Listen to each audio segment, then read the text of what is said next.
ওই বিয়া করার লাগি আমি 20 লাখ টাকা বিরাট বরাদ্দ করতেছি পয়লা 30 লাখ অ্যাকাউন্টে থাকবো প্রকৃত যারা ওরা বেড়াই বা না কিতা ঘুরে বাকিটা নিয়ে কিন্তু চেষ্টা করবো এখন থেকে যারা অভাবী বিয়া করতে চায় সব রেডি ব্যারিস্টারের সাথে যোগাযোগ করবে ঠিক আছে এখন ভাই কইলেন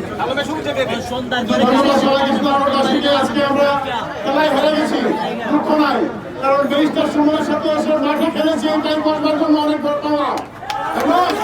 আমরা চাই প্রতি বারবার যেন আমরা চুয়ার ঘরে খেলতে পারি এবং আমাদের যিনি মেহমান ছিলেন যিনি করবা যাওয়ার কথা ছিল সুমন ভাইকে আমরা আগামীতে করবা দিয়ে দেখে দিতে চাই যে সুমন ভাই জনপ্রিয়তা আমাদের করবা এবং বামনটার কতটুকু আছে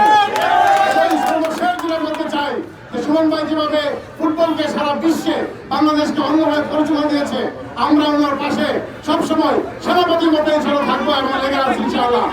এবং আজকে যারা করবা থেকে আসছি করবা এবং বাংলা যারা খেলা দেখেছে তাদের সবাইকে আমার অন্তর্গত ধন্যবাদ জানাচ্ছি যারা আজকে আমরা যারা নিয়ে আসছি ধন্যবাদ আপনাকে 500 টাকার মালিক ভাই আরো 5000 দিছে আগামী 10 তারিখ থেকে টুর্নামেন্ট শুরু হইব তোমরা খবর রাখবাই ভালো ভালো জেলায়